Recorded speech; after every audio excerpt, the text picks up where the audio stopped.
thank you so much for your time. It's a pleasure to be talking to all of you. And the movie is very it's beautiful, at the same time, it's a little sad, but it's beautiful, well done. And I want to start with you, Dzintras. I would like to know what was about the script and what was about Alexander's novel that wanted you to do this movie. Actually, after secondary school, I've never thought that I could go in films.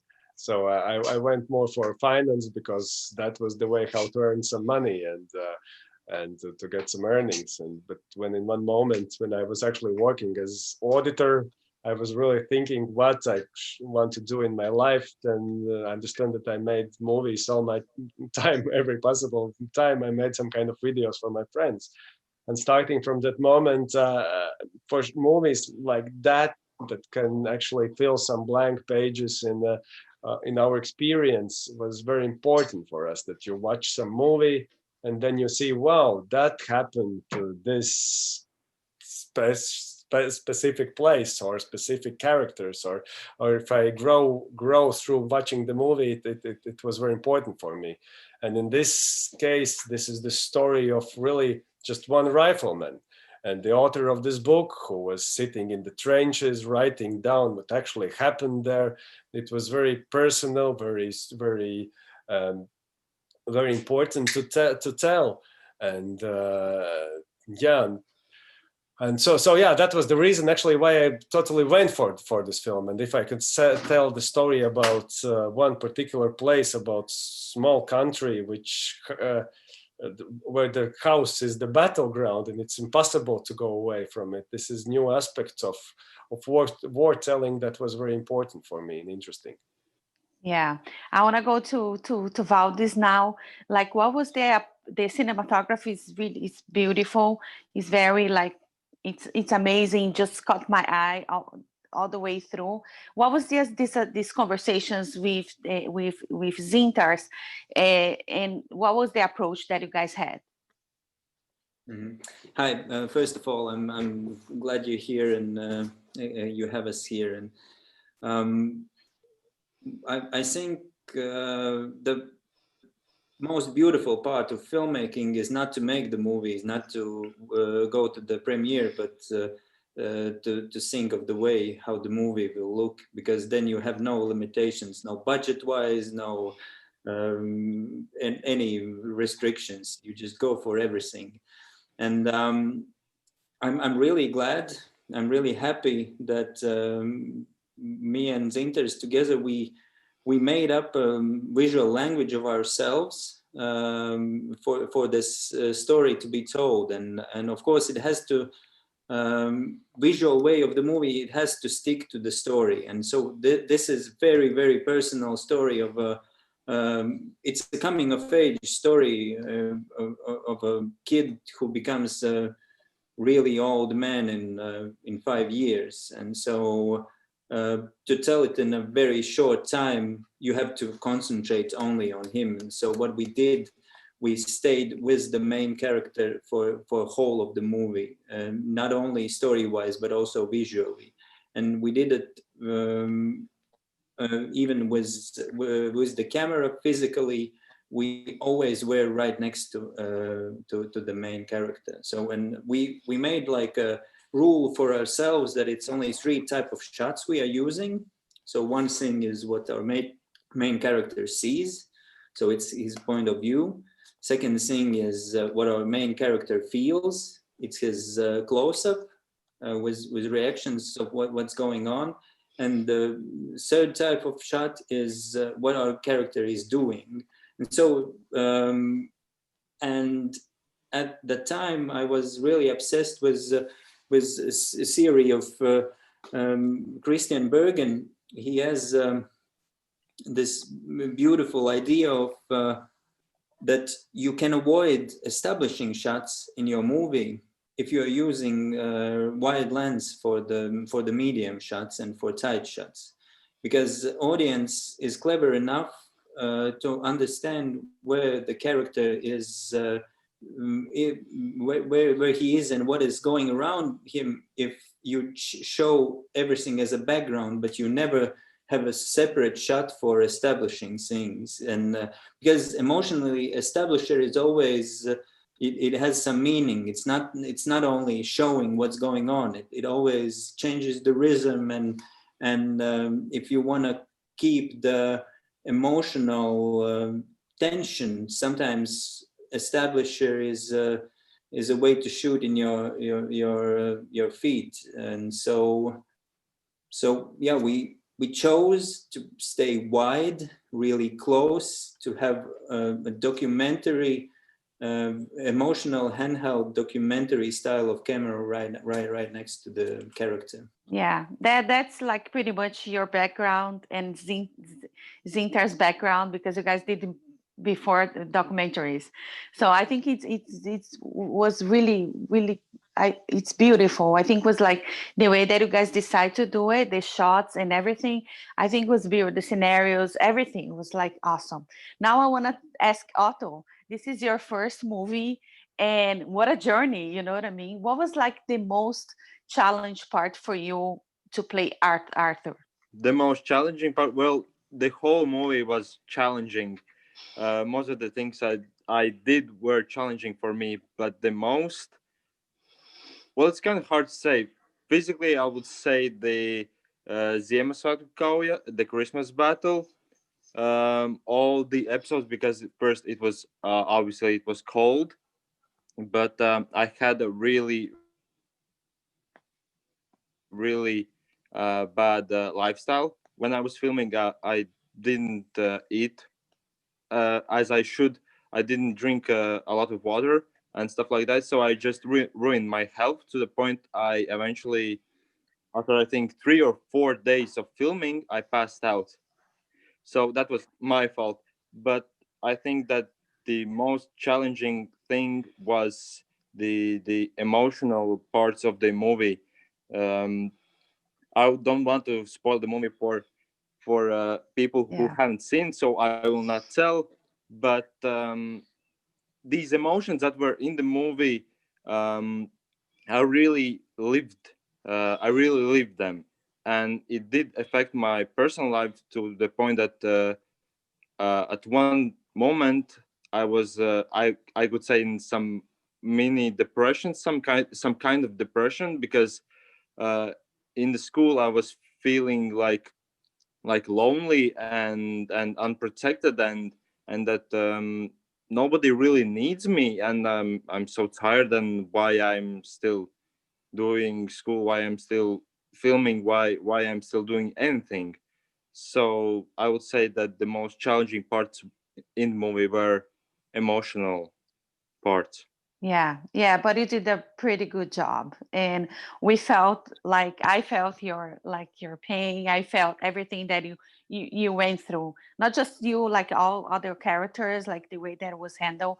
I felt all the way through. Now I'm gonna go to Lolita, which is amazing what you did, because this is not a type of genre that you do, correct? So what was like the approach, and why you decide to compose the music for this movie? Well, first of all, it's an honor to be interviewed by you, and Thank you. I absolutely adored working on this film.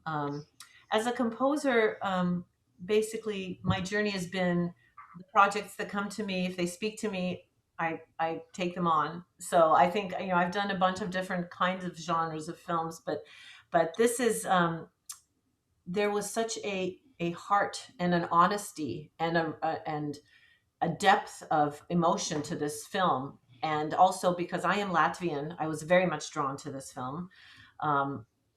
Dzintars' vision was really to capture that personal story. And so for my role as a composer, even though I had 100+ musicians choir to work with for the epic big moments, it was also to treat the very intimate scenes with kid gloves, to be very, very close to the surface and to not overstep that line where music can sometimes be in your face and feel kind of obnoxious. So for me, it was very much helping to tell the story and looking for maybe in places an even deeper emotion.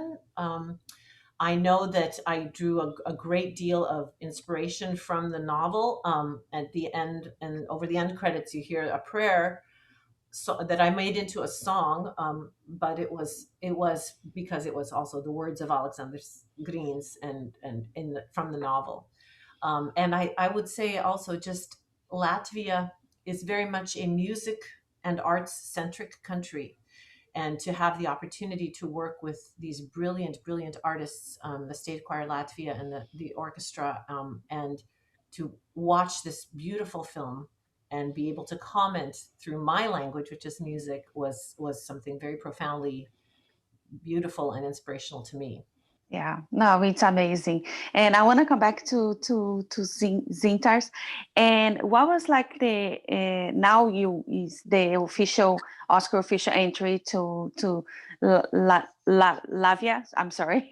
and but how was like this the feeling to be like, because even though sometimes if you don't get into the final cut, but you being like representing the country, you know what I mean?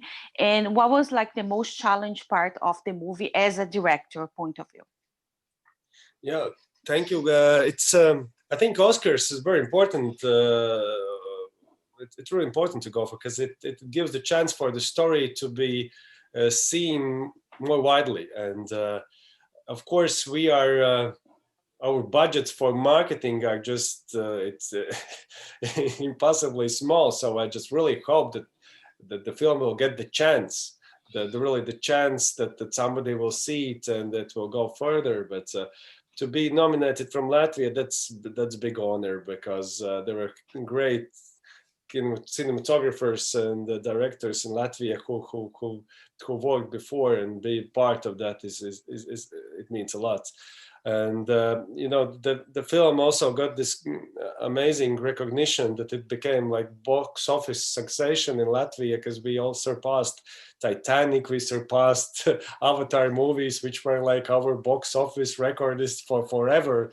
And this love from people, it means a lot, because it took 6 years of work, and that's the debut movie for all of us, except for Lolita, who was our strong shoulder during this project. And to work so many years and get some kind of possibility for it to be seen in the world, it means a lot. Yeah, and I'm gonna tell you something. Yesterday I posted that I was like screening the movie, and my friend in Brazil told me I'm gonna watch this tonight as well. Oh, thank so you. I was like, oh my God, all the way through South America. So I was really happy. And now I would like to ask you, like, what was the most challenge as a director? To say truth, the first thing was to take this 800-page book and to put in the movie. It was challenge number one. Number two challenge was actually to and to do it respectfully, because this book means a lot. It's written by a real soldier who was there, and you have to honor everything he's done, because he's been there, he survived. The second, that was crazy sprinting during marathon distance. Our budget for the whole movie is less than $2 million, and we had to make it in a way that anyway everybody is comparing without thinking that, oh, they have smaller budget, that's why we give discounts. No, nobody's watching movies like that. So we had to find a way, how can we look right, tell the story correctly, respectfully, and it took a long time. And there's no like studio backupping us; we have to do it ourselves, and that was really challenging during this time. But otherwise, I would say there. Sometimes I get the question whether I had at some moment the doubt whether to stop it. Never.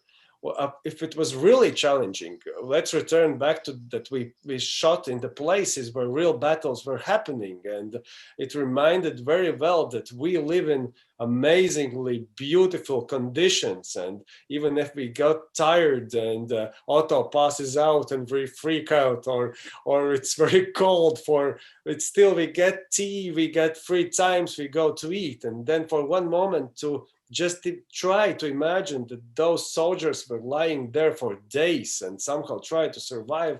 There's nothing challenging about what we are doing currently.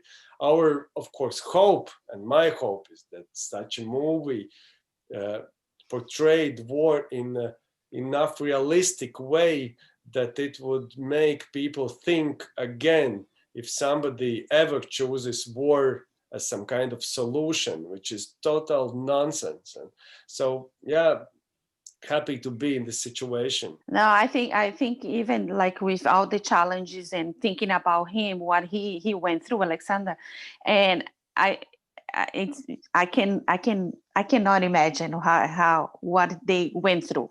But the movie is so realistic, and I think you guys, I want to salute you. It's not because you guys are here in front of me, but it's because it's a beautiful movie and it's well done, and the cinematography is beautiful. I think the Otto is like very good for like it's his first performance, and I think it's overall it's good. It's not because you guys are here, but I really enjoyed the movie. So and sometimes I don't like those war movies. Some of them are very slow, and I think the pace is really good. That's why I like it a lot, and I hope you guys can get the nomination. I'm here like rooting for you guys. Yes. So I want to just thank you so much for your time and congratulate all of you again, and it's a pleasure to talk to you. Thank you so much.